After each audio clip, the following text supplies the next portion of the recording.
корхонаи муштараки Тоҷикистону Корея ҷамъияти дорои масъулияташ маҳдуди Orion J Textile наздик 1 сол аст ки фаъолият ва ҳамкориро бо кишвари Корея ба роҳ монда бо истеҳсоли сару либоси махсуси корӣ, мактабӣ, кормандони қисмҳои низомӣ, куртаҳои мардона, либоси махсуси кормандони ташкилотҳои қарзӣ, такпӯшҳои трикотажӣ машғул аст. Дар истеҳсолот ашёи хоми ватанӣ ва қисман аз хориҷи кишвар мавриди истеҳсол ва дӯхти сару либоси гуногун қарор мегирад. Тавассути ташкили коргоҳи азими саноатӣ 150 нафар сокинони маҳаллӣ ва занону духтарон ба кор ҷалб карда шуда, онҳо бо маоши хуб, хӯроки гарм ва нақлиёти хизматӣ таъминанд. коргоҳи Orion J Textile аз 12 хати корӣ, дӯзандагӣ, бурандагӣ, корҳои дастӣ, рангу пардозгарӣ, юрмадӯзӣ, дарзмолкунӣ, қолабдиҳӣ, аз назаргузаронӣ, назорати сифат ва ғайра иборат аст. Асосгузори сулҳу ваҳдати миллӣ пешвои миллат муҳтарам Эмомалӣ Раҳмон рушди соҳаи саноатро ҳамчун воситаи ноил гаштан ба ҳадафҳои миллӣ муайян карда, дар қатори ҳадафҳои муҳими стратегӣ шомил карданд. Ҷиҳати расидан ба ин ҳадафи чоруми стратегӣ ва дар асоси дастуру ҳидоятҳои пешвои миллат баҳри фароҳам овардани шароити мусоид барои пешбурди фаъолияти соҳа пайваста чораҳои зарурӣ роҳ андозӣ мегардад. Бинобар аҳамияти бузурги соҳаи саноат дар рушди минбаъдаи кишвар ва паст кардани сатҳи бекорӣ, маъмурияти корхона бо ҳалли масъалаи таъминоти кадрӣ ва ҷалби мутахассисони соҳибтаҷриба ба кор ҳаҷми истеҳсолот ва фармоишотро афзун хоҳад намуд. тибқи нақша ва дурнамо, коргоҳ омода аст боз 350 ҷойҳои нави корӣ ташкил намояд. Ба гуфти масъулини соҳа 20% маҳсулот ба Федератсияи Русия содирот шуда, маҳсулот тибқи фармоиш истеҳсол мегардад. Дар ошёнаи дуюми коргоҳ маркази таълимӣ барои омӯзиши касби дӯзандагӣ амал мекунад, ки занону духтарон тӯли 2 моҳ таълими дӯзандагӣ гирифта бо сертификати касбӣ таъмин мешаванд. муассиси ширкати мазкур ният дорад ки дар тӯли солҳои 2022-2026 ки солҳои рушди саноат эълон гаштааст, ҳаҷми истеҳсолот ва фармоишотро афзун намуда, дар таъмини бозори дохилӣ бо маҳсулоти ватанӣ саҳм гузорад.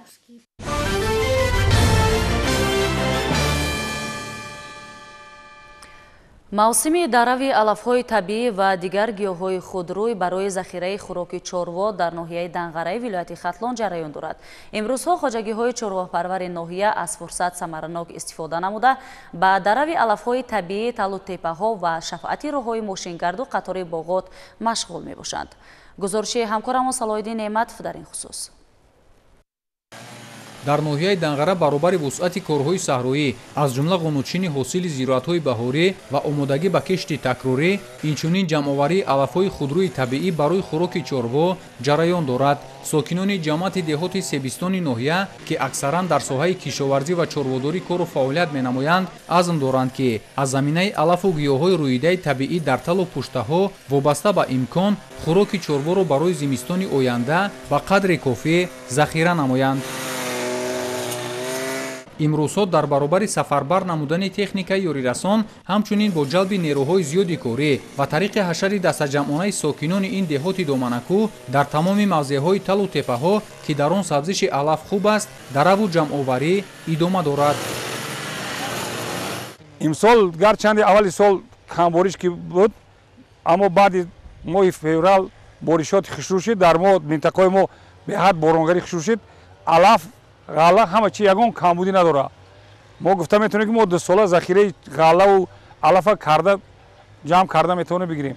барои 2 сола захира кардани алафҳои табиӣ тамоми мардуми деҳаҳои Шамолдара, Шаршар, Навбод, Ширинком, Шабафрӯзро ба ҳашар бароварда, ҳамин минтақаҳои мо чорвокоранд, чорводоранд, барои ҳамин аз ҳисоби муносиб истифода бурда барои чорвоҳошон алафҳои табиӣ захира карда истодаем. хоҷагии деҳқонӣ Хами Қара дар деҳоти Себистон 186 гектар заминро дар ихтиёр дорад ки аз ин 75 гектараш киштшаванда ва боқимондаашро заминҳои чарогоҳ ташкил медиҳад. як самти фаъолияти хоҷагии мазкур ки чорводорӣ мебошад, самдорон бо мақсади саривақт ҷамъовариву захира намудани хӯроки серғизои чорво аз тамоми имкониятҳо самаранок истифода намуда истоданд.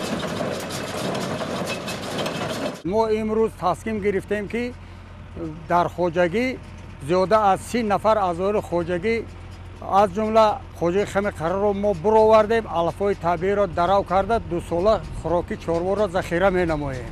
ҳосил хуб аст, фаровон аст. ин сол хеле боронгариҳои хуб омадааст. кишоварзони ноҳияи Данғара дар баробари дарави хӯроки табиии чорво аз талу теппаҳо, ҳамчунин баъди ҷамъоварии зироатҳои ғалладонагиву дигар маҳсулоти кишоварзӣ расида, дар кишти такрорӣ ба миқдори зарурӣ маҳсулоти серғизои хӯроки чорво кишт менамоянд, ки ин барои беталаф баровардани чорво аз фасли зимистон мусоидат менамояд. мо метавонем ки пас аз ҷамъоварӣ намудани ҳамин ҳосили зироатҳои ғалладонагӣ ду маротиба зироатҳои хӯроки чорво парвариш кунем, яъне ки ҳамун ҷуворимака барои масаи сабз, зироатҳои мисол бигирем баъзе зироатҳое ки ғилофак доранд ба монанди лӯбиёи чинӣ, ки инам метавонем ҳамчун манбаи хӯроки серғизо барои чорво истифода кунем, метавонем инра парвариш карда ду маротиба ҳосили масаи сабзи ҳамин зироата ба даст биёрем ё ҷуворимакара. Чунки агар ки аз давраи шинонидан то пухтарасии дон дар доираи 100-120 рӯз агар зиёдтарам аз инам инкишоф ёбад, агар мо барои масаи сабз ҷамъоварӣ кунем, дар доираи 60-70 рӯз метавонем ҷамъоварӣ карда бо кишти такрории дигарро гузарондан ба мақсади 3 маротиба ҳосил ба даст овардан. Ду дигараш ба хотири хӯроки чорво. Вилояти Хатлон яке аз минтақаҳои чорвопарварии асосӣ ҳам ба ҳисоб меравад, чунки шароити чарогоҳҳо, заминҳое ки барои хӯроки чорво банд ҳастанд, имконияти васеъ медиҳад. аз ин нуқтаи назар имсол соли кишоварзӣ бо барор барои алафҳои хӯроки чорво буд. дар шароити дар талу теппаҳо, дар заминҳои лалмӣ, дар заминҳои обие ки масалан алафҳои хӯроки чорво кишт шуданд, нашу намӯи зироати хӯроки чорво хеле хуб шуд. аз он ҷумла алафи юнучқа, эспарсет ва алафҳои табие ки дар чарогоҳҳо ҳастанд. ва деҳқонон бо истифода аз фурсати муносиб аллакай ҳосили алафҳои табииро ҷамъоварӣ карда истоданд. ин боварӣ дорам ки ҳосилнокӣ имсол ниҳоят баланд таъмин карда мешавад алафҳои хӯроки чорво. таври мутахассисони соҳа иброз медоранд, дар заминаи имкониятҳои мавҷуда чорводорони ноҳия имкон доранд, ки саршумори чорвои хурду калонро аз талафёбӣ эмин нигоҳ дошта, ба ин васила дар таъмини аҳолии кишвар бо маҳсулоти гӯштиву ширӣ саҳм гузоранд. Салоиддин Неъматов, Маҳмудҷони Зиёвиддин барои барномаи иттилоотии Навид аз ноҳияи Данғара.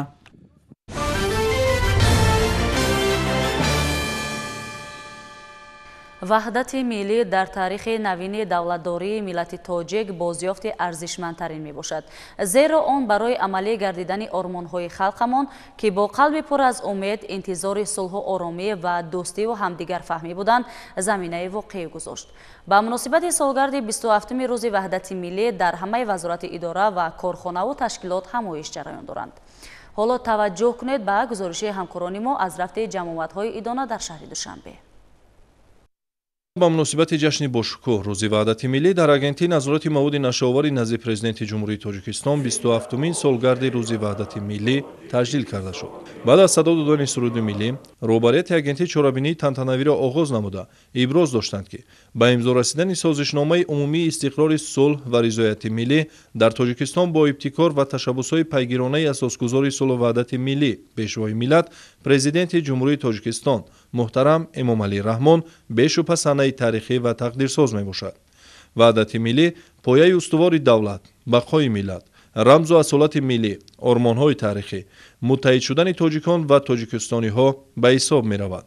зикр карда шуд, ки ин неъмати бебаҳо падидаи беназири даврони истиқлолият, истиқроли суботу оромӣ ва соҳибистиқлоливу соҳибихтиёрии ватани маҳбубамонро чун гаҳвараки чашм ҳифз намоем ва наслҳои ояндаро тарбият намоем, ки онро ҳамчун азизтарин неъмат, тантанаи адолат, рамзи саодат ва шинохти асолати таърихии миллат, ки шарафу номуси ватандорӣ ва пойдориву бақои давлат маҳсуб меёбад, муқаддас ва гиромӣ донад. дар рафти чорабинӣ кормандони агентӣ суханронӣ карда баён намуданд, ки ба қадри неъмати бузурги истиқлолияту озодӣ мерасанд, ваҳдати миллиро ҳамчун самараи даврони соҳибистиқлолӣ гиромӣ дошта, барои ҳифзи ваҳдати миллӣ ва дигар дастовардҳои таърихӣ ҳамеша омода мебошанд.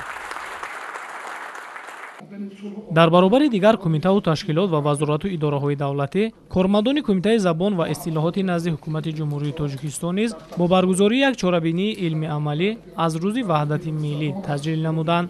дар ҳамоиш намояндагони вазорату идораҳои дахлдории давлатӣ, олимону коршиносон ва муҳаққиқон иштирок намуданд. зикр шуд ки ҳадаф аз баргузории ҳамоиши мазкур арзёбии дастовардҳои кишвар дар зарфи бештар аз 4 асри суботу оромӣ дар мамлакат ва дурнамои таҳкими сулҳу амният дар Тоҷикистон иборат мебошад. иброз гардид ки забони миллӣ низ дар раванди ноил гардидан ва ваҳдати миллӣ нақши муҳим дорад, зеро забон унсури муҳими фарҳанги ҳар як миллат аст. аз ин рӯ муҳимтарин вазифаи забон дар он аст ки фарҳангро ҳифз намуда аз насл ба насл интиқол медиҳад, гуфта шуд дар ҳамоиш. дар конференсия масъалаҳои гӯем мубрам ва масъалаҳои таърихи ин ҷашни нусратофарин, яъне ваҳдати миллӣ ки барои мо тоҷикон гӯем як воқеи таърихан нав ва дар дунёи мо тоҷикон ин гӯем як ваҳдатофариро ки ба сулҳу салоҳ анҷом ёфту имрӯз хушбахтона 13 сола аст ки кишвари мо соҳиби истиқлоли мо дар ваҳдати миллӣ, дар фазои ваҳдати миллӣ гӯем умр ба сар мебарем. ва бубинед дар даврони ваҳдати миллӣ ҳамзамон забони миллӣ ки худ як пешбарандаи ҳар як ҳадафу марому мақсади ҷомеаи миллии мо мебошад, имрӯз аз нигоҳи чи сиёсӣ, чи забоншиносӣ ва чи фарҳангию маърифатӣ дар маърузаҳои олимони донишманд баррасӣ гардид. зимни баромади худ иштирокчиён иброз доштанд ки ваҳдати миллӣ ҳамчун қувваи тавонои созанда, муҳимтарин дастоварди таърихии муосири халқи тоҷик, омили наҷоти миллат, давлатдории миллии он маҳсуб меёбад. зеро дар натиҷаи сулҳу ваҳдат давлати мо ҳифз гашт ва аз вартаи нобудӣ наҷот ёфта сокинони кишвар ба зиндагии осоишта расиданду сохтори давлатӣ шакли комили худро гирифт. ҷоми кумитаи ҷавонони Тоҷикистон ки гилмояи он аз хоки тамоми минтақаҳои ҷумҳурӣ омода гаштааст, рамзи ваҳдату ягонагӣ ва сарҷамъии ҷавонону тамоми сокинони Тоҷикистон мебошад. ин ҷоми пурарзишу нодир як гӯшаи намоиш бахшида ба 27-солагии рӯзи ваҳдати миллӣ таҳти унвони пешвои миллат мунодии асили ваҳдатро дар осорхонаи миллӣ зеб медиҳад. дар ин намоиши тамошобоб аз фонди осорхонаи миллӣ нигораҳо аз раванди музокирот ва расидан ба сулҳу ваҳдат дар ҷумҳурии Тоҷикистон пешниҳод шуданд ки доир ба ваҳдатофаринӣ ва таҷрибаи сулҳофарии мардуми тоҷик қисса мекунанд. баъд аз ифтитоҳи расмӣ намояндагони кумитаи иҷроияи ҳаракати ваҳдати миллӣ ва эҳёи Тоҷикистон, шӯрои кӯҳансолони кумитаи иҷроияи ҳаракати ваҳдати миллӣ ва эҳёи Тоҷикистон, шӯрои собиқадорони ҷангу меҳнати ҷумҳурии Тоҷикистон, олимону муҳаққиқон аввалин шуда аз ин намоиш дидан карданд. кормандони осорхонаи миллӣ ба меҳмонон доир ба ҳар як экспонати ин намоишгоҳ ки ҳар кадом саҳифае аз таърихи давлати навини тоҷиконро бозгӯӣ мекунад, маълумот дода доир ба ваҳдати миллӣ ва омили асосии муттаҳиди миллату давлат будани он ҳарф заданд. ба иттилои масъулин намоиши пешвои миллат мунодии асили ваҳдат дар осорхонаи миллӣ то санаи 1 июли соли равон идома меёбад. дар кори намоиш мо аз фонди осорхонаи миллии Тоҷикистон асарҳои санъати тасвирӣ, нигораҳои гуногунро пешниҳод намудем ки доир ба раванди музокирот ва расидан ба сулҳу ваҳдат дар Тоҷикистон қисса мекунанд. хоса дар намоиши ҷашнии мо хомаи сулҳ, кӯзаи ваҳдат ки хоки он аз ҳама минтақаҳои Тоҷикистон таҳия шудааст, асарҳои санъати тасвирие ки бо номҳои савганди ҷовидонӣ. сулҳ ҳадафи асосист ки аз ҷониби рассомони гуногун дар солҳои гуногун тасвир шуданд, онҳо ба таври васеъ бори нахуст ба намоиш бароварда шуданд. асарҳои гуногуни чопӣ низ дар намоиш пешниҳод шудааст ки аз ҷониби коршиносон, иштирокчиёни раванди сулҳ, муҳаққиқону олимон доир ба ваҳдатофарии миллати тоҷик, ваҳдатофарии пешвои муаззами миллат муҳтарами Эмомалраҳмон қисса мекунанд ба таври фаровон ба намоиш гузошта шуданд. дар идомаи чорабинии ҷашни ҳамоиши ҷумҳуриявӣ баргузор шуд.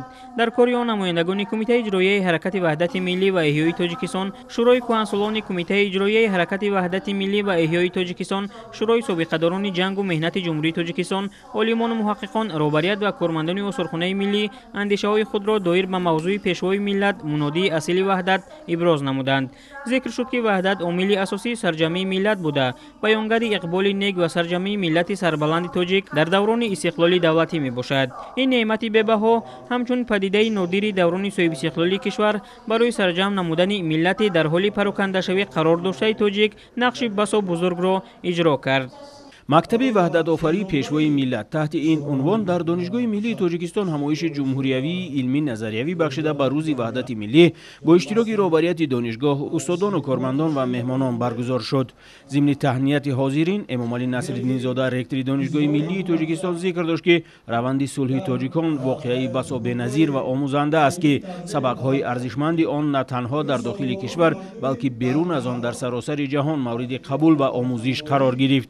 سازشنامه استقرار صلح و رضایت ملی نه تنها ساکنان تاجیکستان را به هم آورد بلکه آن به وحدت تاجیکان جهان مساعدت کرد. صلح و وحدت تاجیکان ثابت نمود که در حل هر گونه ماجرا ضدیت‌های اجتماعی و گروهی و قومی و ملی نقش شخصیت تاریخی برجسته است. از 24 تا 27 ایون سال 1997 در شهر مسکو فدراسیای روسیه سازشنامه استقرار صلح و رضایت ملی به امضا رسید که این رضایت رو این سازشنامه رو به واسطه پیشوای معظم ملل اساسگذار صلح و وحدت ملی محترم امام علی رحمان با اعلامیه استقلالیت دولتی در یک ردیف میداند. یعنی پیشوای معظم ملل ذکر مینماید که اگر اعلامیه با تاجیکستان استقلالیت و صاحب اختیاری رو عطا کرده باشد، پس این سازشنامه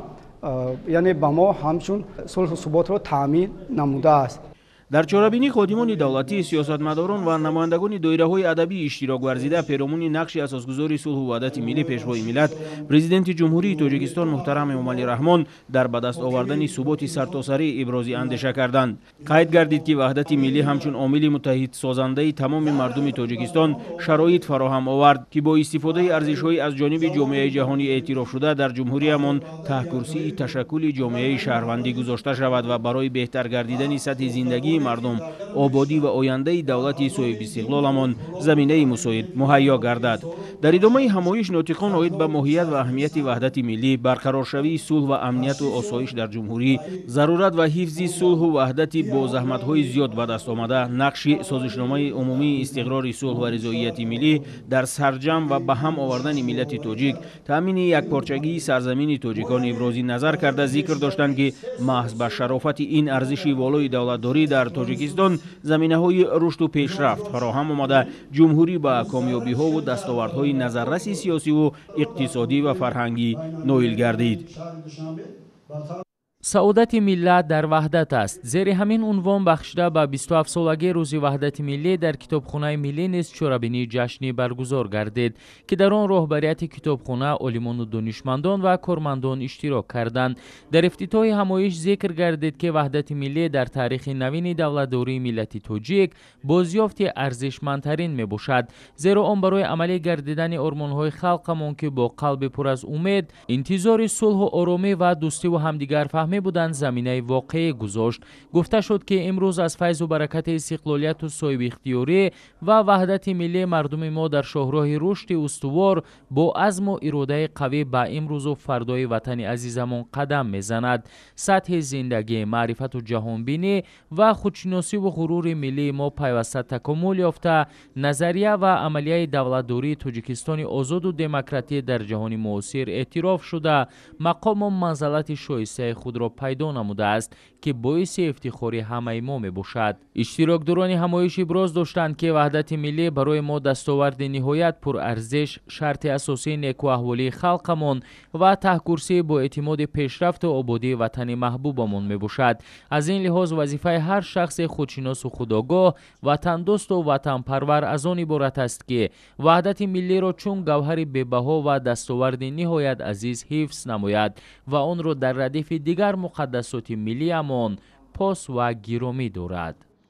دوستداری، محبت، صداقت، حفظ مقدسات، سهم گذاشتن در آبادی میهن و امثال این همگی از زینه‌های وطنداری است. بیش از 30 سال است که ما زیر لیوای یگانگی و یکدلی و صاحب اختیاری و صاحب دولتی زندگی به سر داریم و خوشبختانه ما خود برای زندگی آباد و آسایشته و عملی شوی آرزو و هدف‌هایمان تصمیم می‌گیریم و آن را عملی می‌سازیم. زیر این همه تنها یک مفهوم، صلح و ثبات و استقلالیت و وحدت کامل و پایدار است. همینک از سنه امضای سازشنامه استقرار صلح و رضایت ملی 27 سال پر می شود. تدبیر امروزه که با ابتکارات مؤسسه دولتی کالج کوهی به نام سراجان یوسفووا زیر عنوان وحدت ملی، همدلی و همبستگی و شکوفایی استواری وطن عملی کرده شد، ادامه منطقی چرابینی‌ها با افتخار سالگرد نوبتی روز وحدت ملی بوده.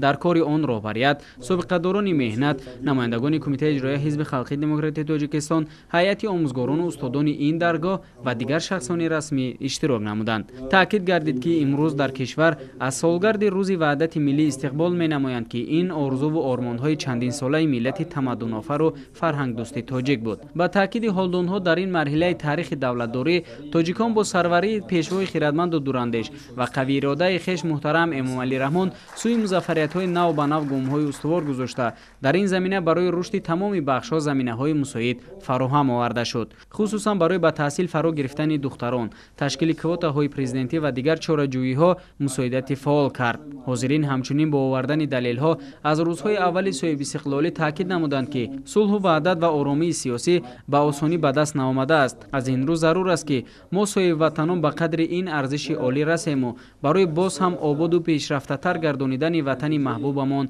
کمر همت بندیم.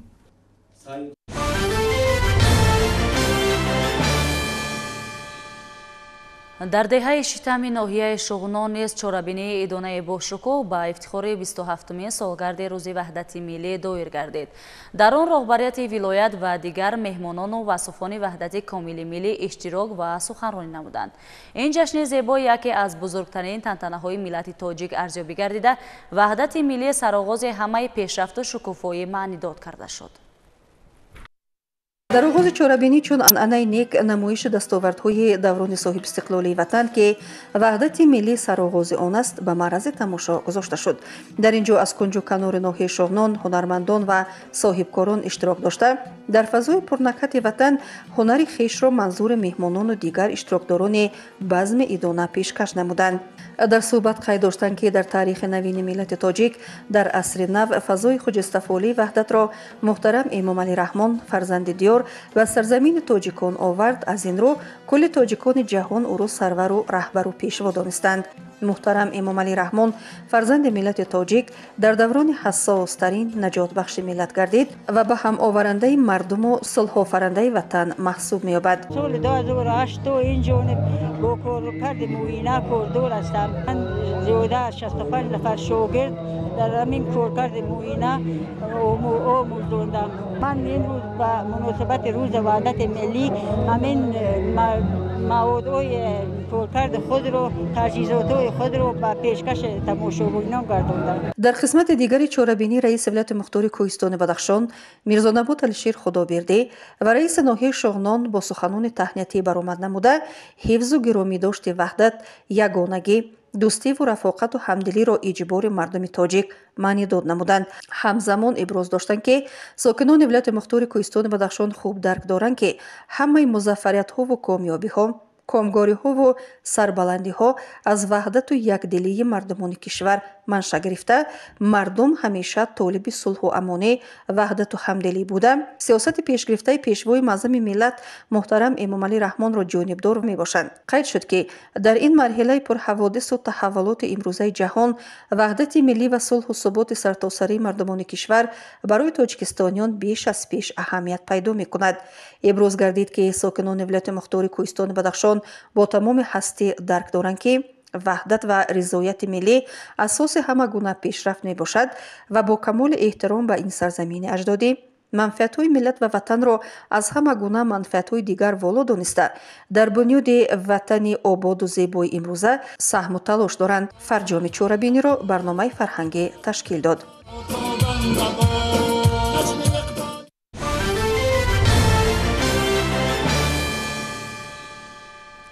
سهم علومون اکادمیای علم‌های کشاورزی تاجیکستان در عملی نمودن هدف استراتژی کشور تامین امنیت عضوقواری امروز زیر همین عنوان با ابتکار وزارت کشاورزی و اکادمیای علم‌های کشاورزی تاجیکستان همایش علمی عملی برگزار شد. تدبیر مذکور علومان و دانشمندان ساحه را به هم آورده ضمن چاره‌بینی دستاورد و مشکلات و دورنمای ساحه مورد بررسی قرار داده شد. گزارش همکارانمان در این خصوص. در حوزه ملاقات پیشوای ملت پرزیدنت جمهوری تاجیکستان محترم امامعلی رحمان با اهل علم و معارف با ابتکارات وزارت کشاورزی جمهوری تاجیکستان در یکجایی با اکادمی علم‌های کشاورزی در موضوع سهم علومان اکادمی علم‌های کشاورزی تاجیکستان در عملی نمودن هدف استراتژی کشور تامین امنیت عضوقواری همایش علمی عملی برگزار شد. در این تدبیر نمایندگان دستگاه اجرایی پرزیدنت جمهوری تاجیکستان، وزارت کشاورزی، علمان و دانشمندان ساحه، استادان و تجربه آموزان از انستیتوت علمی تحقیقاتی باغ و پروری و دیگر هلدان‌های ساحه اشتراک نمودند. حاضرین نخست از نمونه نمایش دستاوردهای عالمان در این بخش مهم استراتژی دیدن کرده سهم آنها را در رشد ساحه کشاورزی و آماده‌سازی کادرهای به بازار مهنت جوابگو نیکو موثر ارزیابی نمودند. گوشه علاهیده نمایش دستاوردها و کارهای علمی استادان و دانشجویان انستیتوت باغ و تاک‌پروری را تکنیک و ماشین‌آلات کشاورزی تشکیل می‌داد که مهمانان از آنها بازدید به عمل آورده استفاده مقصدناک تکنیک و مکانیزم‌ها را در ساحه کشاورزی مهم ارزیابی نمودند. هدف از برگزاری این همایش علمی پیش از همه معرفی دستاوردهای علومان ساحه کشاورزی و در اساس تبادل افکار و ارزیابی سطحی عملی گردانی آن و عبارت دیگه همگرایی این با استحصال باشد. تحلیل‌های علمی نشان می‌دهد که اگر واقع بینانه در ابتدا رشد ساحه کشاورزی به طور اکستنسیو پیش می‌رود، بعداً با اصول اینتنسیوی گذشت، حاضر اصول اینوواسیونی رشد ساحه کشاورزی برآمده داشته است و این همایش علمی که امروز برگزار شده است آموزش راههای با اصول اینوواسیونی رشد دادن ساحه کشاورزی تاجیکستان نگرانده شده است. در قسمت نظریوی همایش رهبریت اکادمی علم‌های کشاورزی مملکت برآمد نموده دایر به پیشروی‌های ساحه و دستاوردهای عالمان و دانشمندان ابراز سخن نمود. گفته شد که امروز با استفاده از تجربه پیشرفته عالمان اکادمی فعالیت را به راه مانده جهت بهترسازی و ثمرناک استفاده گردیدن زمین با اهالی در ارتباطند. همین بود که زمینداران با تجربه اندوخته‌شان پرورش زراعت را با رعایت قاعده‌های تکنیکی به راه مانده در تامین امنیت عضوقواری کشور که یکی از هدفهای استراتژی مملکت محسوب می شود سهم مناسب دارند. معروضه‌چیان نقش عالمان و دانشمندان انستیتوت اکادمی را در رشد باغ و تاک‌پروری نیک ارزیابی کرده به مهارت آنها بهای ارزنده دادند. همایش با بررسی یک قطار مسائل ساحوی به انجام رسید.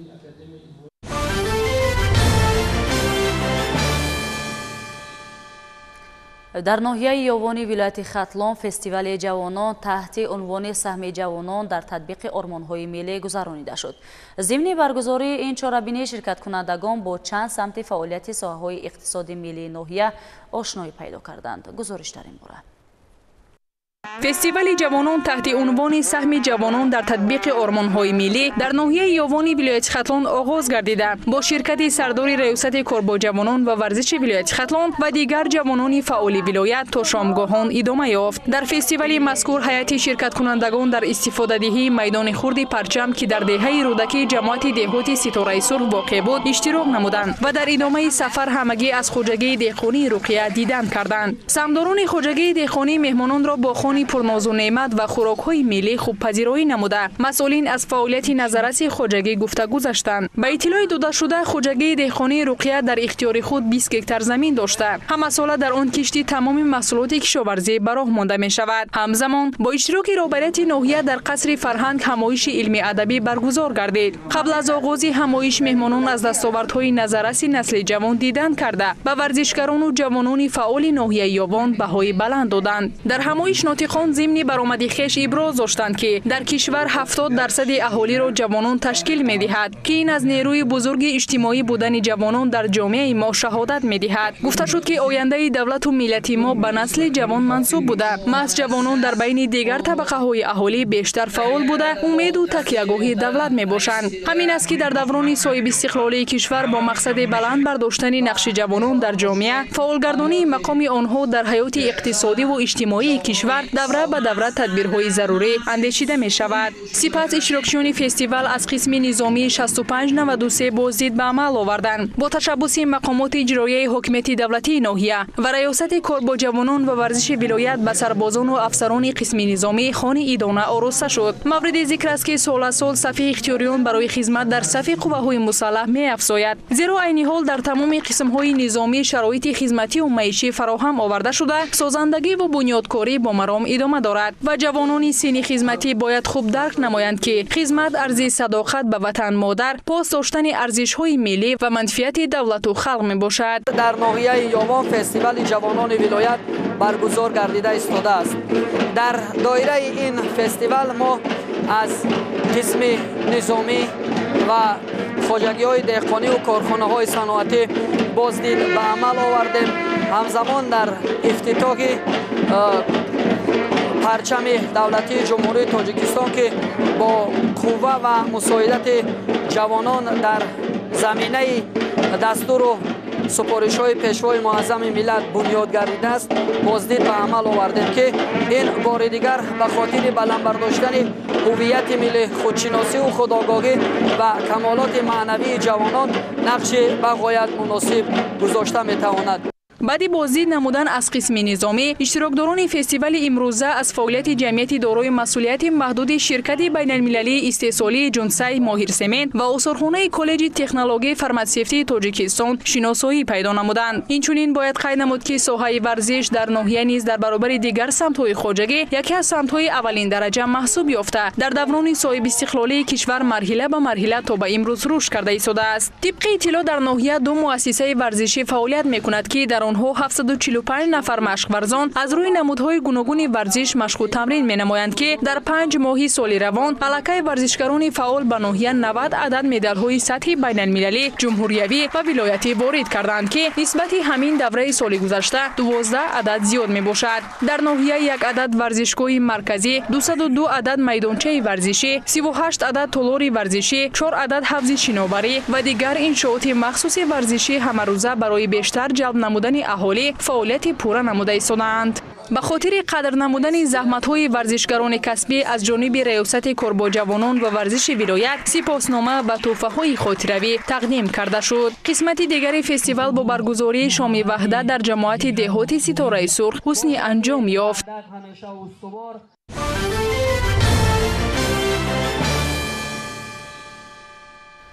шуруъ аз соли 2022 дар ҷумҳурии тоҷикистон барномаи миллии ташаккули тарзи ҳаёти солим барои солҳои 2022-2026 татбиқ мегардад.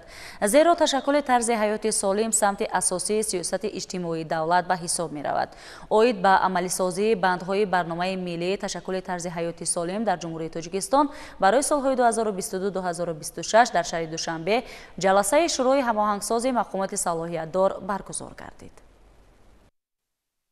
дар чорабинӣ роҳбарияти вазорати тандурустӣ ва ҳифзи иҷтимоии аҳолии ҷумҳурии тоҷикистон иштирок ва суханронӣ намуданд. қайд карда шуд ки бо назардошти зарурат ва аҳамияти тарзи ҳаёти солим ҳукумати ҷумҳурӣ барномаи миллии ташаккули тарзи ҳаёти солим дар ҷумҳурии тоҷикистон барои солҳои 2022-2026-ро қабул намудааст ва инак 3 сол мешавад ки мавриди татбиқ қарор дорад. ба таъкиди нотиқон ташаккули тарзи ҳаёти солим ва пешгирии бемориҳое ки ба ҳаёти солим алоқамандӣ дорад аз ҷониби мақомоти ваколатдори давлатӣ дар соҳаи тандурустӣ дар якҷоягӣ бо дигар мақомоти давлатӣ дар доираи ин барнома таъмин карда мешавад. дар идомаи чорабинӣ як қатор иштирокчиён вобаста ба баррасии иҷрои барнома дар вилоятҳои Суғду Хатлон, вилояти Мухтори Кӯҳистони Бадахшон, ноҳияи Тобе Марказ ва шаҳри Душанбе маърузаҳо пешниҳод карданд. имрӯз дар вазорати тандурустӣ ва ҳифзи иҷтимоии аҳолии ҷумҳурии тоҷикистон вобаста ба амалишавии барномаи миллии ташаккули тарзи ҳаёти солим дар ҷумҳурии тоҷикистон барои солҳои 2022-2026 ки бо қарори ҳукумати ҷумҳурии тоҷикистон тасдиқ гаштааст, шӯрои ҳамоҳангсозӣ дар байни сохторҳои давлатӣ баргузор шуда истодааст. барномаи миллӣ аз 5 банд ва 25 зербанд иборат буда дар 3 соли татбиқи барнома 63% барнома аллакай дар ҳоли иҷро қарор гирифт. ҳадафи асосии барномаи миллии ташаккули тарзи ҳаёти солим дар ҷумҳурии тоҷикистон барои солҳои 2022-2026 ин ташаккули муносибати нави шаҳрвандон тавассути принсипҳои тарзи ҳаёти солим аз ҷумла баландбардоштани сатҳи маърифати тиббии сокинони мамлакат, тағйири рафтор нисбат ба саломатии хеш, дарки моҳияти тарзи ҳаёти солим, татбиқи барномаҳои самараноки минтақавӣ оид ба ташаккули тарзи ҳаёти солим, такмили системаи тайёркунӣ, бозомӯзӣ ва баландбардоштани ихтисоси мутахассисони соҳаҳои гуногун оид ба масъалаҳои ташаккули тарзи ҳаёти солим, такмили сохтор ва тавсеяи заминаи моддию техникии марказҳои ташаккули тарзи ҳаёти солим ва баландбардоштани самаранокии кори онҳо мебошад. Дар кори ҷаласаи шӯрои ҳамоҳангсозӣ оид ба амалисозии иҷроиши бандҳои барномаи миллии ташаккули тарзи ҳаёти солим дар ҷумҳурии тоҷикистон барои солҳои 2022-2026 иштирокдорон ба масъалаҳои ташаккули тарзи ҳаёти солим, пешгирии бемориҳои сироятӣ ва ғайрисироятӣ ва нақши мақоми ваколатдори давлатӣ дар соҳаи тандурустӣ дар ҷумҳурӣ ҷиҳати баландбардоштани иттилоотнокии қишрҳои гуногуни аҳолӣ вобаста ба тарзи ҳаёти солим баромад намуданд. Вобаста ба масъалаҳои баррасишуда аз ҷониби иштирокчиён муҳокимаронӣ сурат гирифта, қайд гардид ки ҷаласаи мазкур баҳри бартараф кардани мушкилот ва камбудиҳои дар ин самт ҷой дошта имконияти хуб мебошад.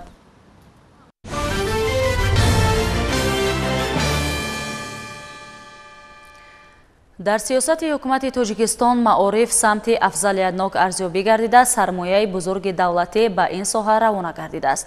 бо мақсади иҷрои дастуру супоришҳои асосгузори сулҳу ваҳдати миллӣ пешвои миллат муҳтарам Эмомалӣ Раҳмон оид ба баланд бардоштани сатҳу сифати таълим ва омода кардани мутахассисони ба талаботи ҷаҳонии ҷавобгӯ, роҳбарияти донишгоҳи давлатии омӯзгории Тоҷикистон ба номи Садриддин Айнӣ ҳамкориҳоро бо муассисаҳои олии таълимии давлатҳои дунё тақвият бахшида, дар ин самт ба натиҷаҳои назаррас ноил гардидааст. гузориши ҳамкоронамон идома бахши ин мавзӯъст.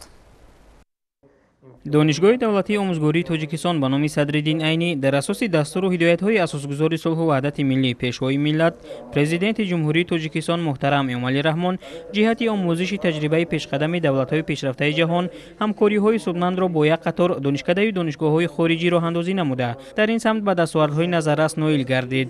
Ин нуктаро зимни як ҳамоиш ректори донишгоҳи омӯзгорӣ Аҳлиддин Ибодуллозода баён дошт. тавре зикр шуд бори нахуст донишгоҳ аз ҷониби Ассотсиатсияи таҳсилоти олии Чини, созмони ҳамкории Шанхай ва маркази хизматрасонии Чин оид ба табодули байналмилалии илмӣ назди Вазорати маорифи ҷумҳурии мардумии Чин 89 ихтисоси худро аз аккредитатсияи байналмилалии институтсионӣ гузаронид. Танҳо дар нимсолаи дуюми соли хониши 2023-2024 дар доираи шартномаҳои дутарафа оид ба сафарбаршавии академияи донишҷӯёни донишгоҳ ба муассисаҳои олии таълимии ҷумҳуриҳои Беларусия, Қазоқистон, ҷумҳурии мардумии Чин барои идомаи таҳсил 20 нафар донишҷӯ сафарбар гардид. донишгоҳ ҳамзамон ҷиҳати ҳамкориҳои судманд аз муассисаи London School of Digital Business ҷоизаи беҳтарин донишгоҳи навовар ва пешрафтаи соли 2023 муассисаи Лондон оид ба тиҷорати рақамиро ба даст овард, ки ин аз боло рафтани нуфузи муассисаи олии таълимӣ дар сатҳи байналмилалӣ дарак медиҳад. гуфта шуд, ки дар соли ҷорӣ дар шаҳри Тошканд форуми дуюми ректорони муассисаи олии ҷумҳурии Тоҷикистон ва ҷумҳурии Ӯзбекистон баргузор гардид, ки дар он донишгоҳ 7 созишномаи ҳамкориро ба имзо расонид. ҳоло донишгоҳи омӯзгорӣ бо 120 муассисаи илмӣ ва таълимии давлатҳои хориҷи дуру наздик шартномаҳои ҳамкорӣ дошта, дар ин самт фаъолиятро густариш медиҳад. гуфта шуд дар ҳамоиш.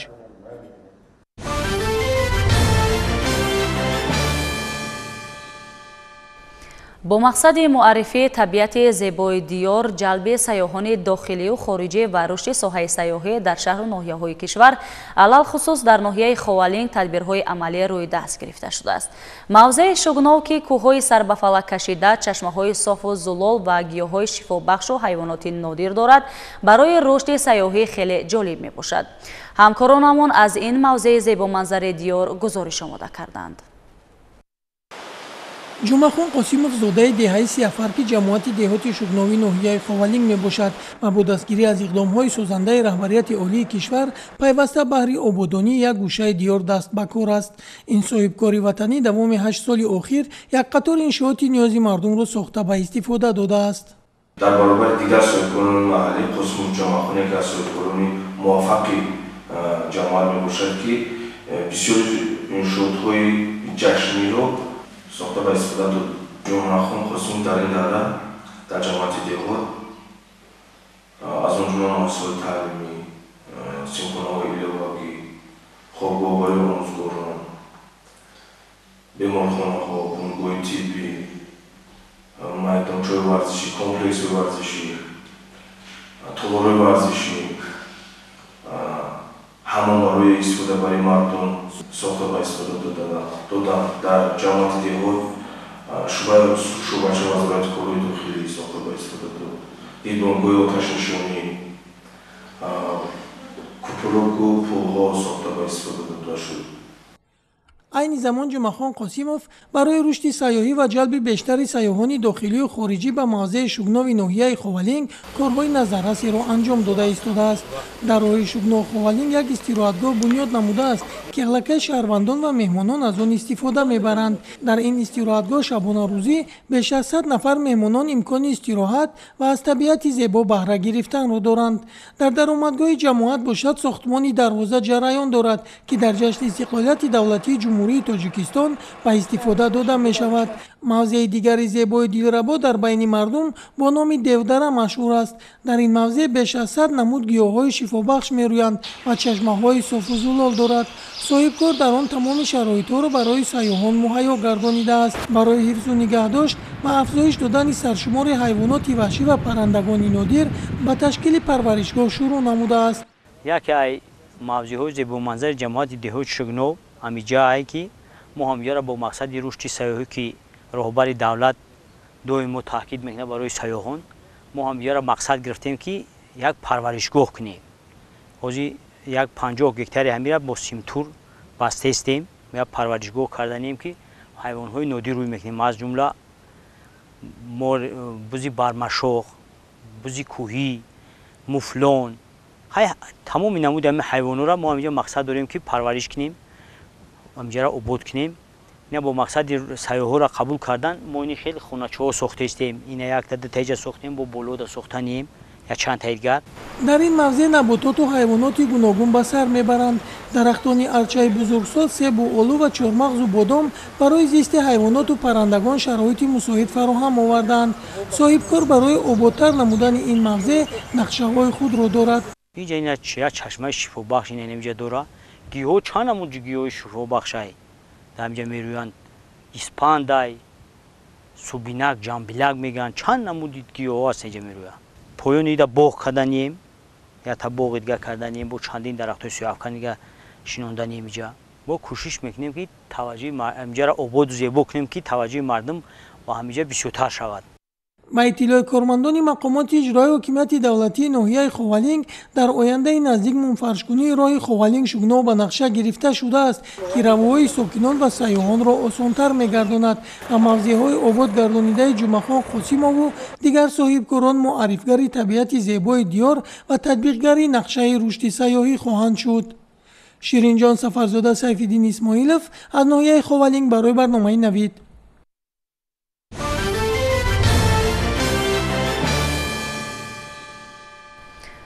маҳфили адабию фарҳангии ишқи ватан дар ноҳияи шаҳри Нав даҳҳо нафар дӯстдорони каломи баъдеро ба ҳам овард. ин маҳфил ба ҳаёт ва фаъолияти эҷодии шоир Камол Зарифӣ бахшида шуд. гузориш дар ин бора.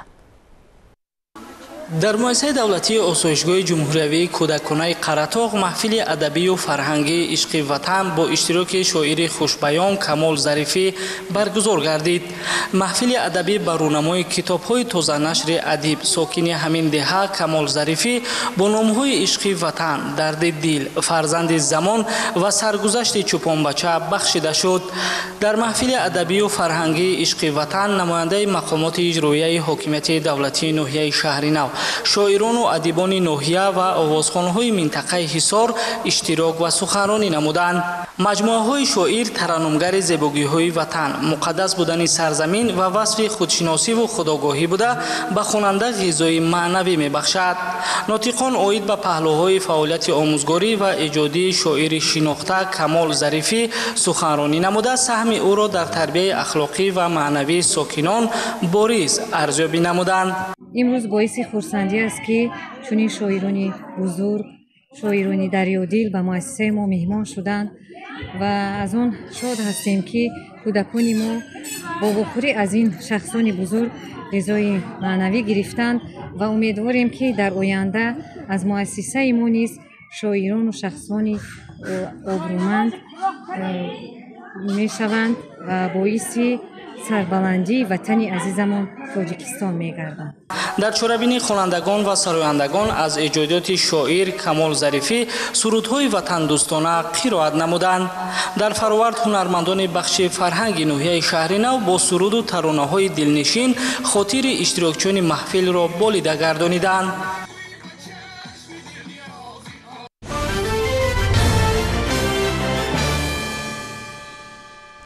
бахшида ба 27-мин солгарди рӯзи ваҳдати миллӣ дар ноҳияи Данғара мусобиқаи футбол ҷамъбаст гардида дастаҳои ғолиб қадршиносӣ шуданд. гузориши ҳамкорамон Салоҳиддин Неъматов дар ин хусус. бо мақсади тарғиби тарзи ҳаёти солим, ташвиқи васеъи футбол дар байни наврасону ҷавонон, тақвияти робитаҳои дӯстӣ миёни аҳолӣ ва дарёфти футболбозони болаёқат дар ноҳияи Данғара аз рӯи ин риштаи варзиш мусобиқа баргузор гардид. ин тадбири варзишӣ ки ба муносибати рӯзи ваҳдати миллӣ роҳандозӣ гардид, дар он дастаҳо аз 9 ҷамоати шаҳраку деҳот ва ташкилоту муассисаҳои ноҳия иштироки фаъолона намуданд.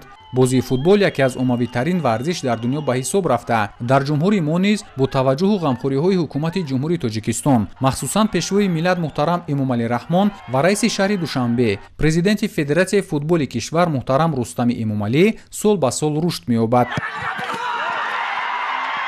дастгирӣ ёфтани пешниҳоди раиси шаҳри Душанбе, президенти Ассотсиатсияи футболи Осиёи Марказӣ, президенти Федератсияи футболи Тоҷикистон муҳтарам Рустами Эмомалӣ оиди санаи 25 май қабул шудани рӯзи ҷаҳонии футбол аз ҷониби Ассамблеяи Генералии Созмони Милали Муттаҳид боиси ифтихори тоҷикон аст.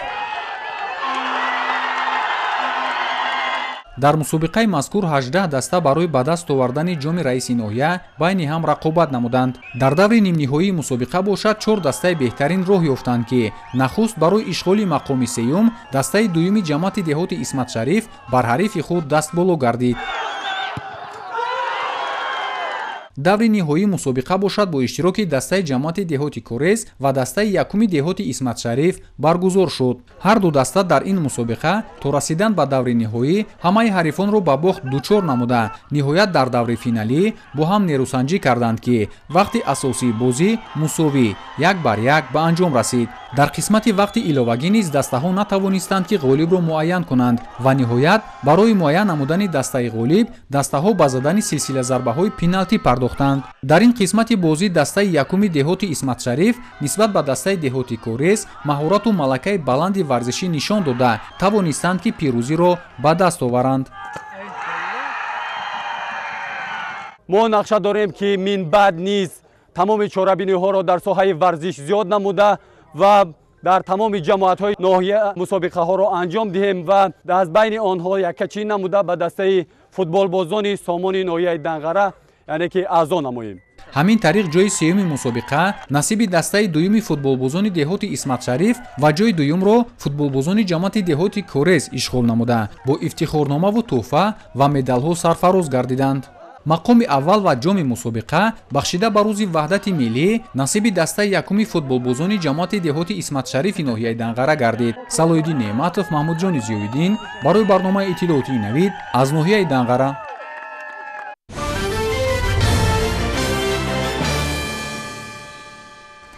бинандагони гиромӣ, ин буд барномаи иттилоотии Навид ки мустақиман манзури шумо гардонидем. Тансиятию хонаободии шумо орзуи ҳамешагии мост. хайр, то дидори оянда.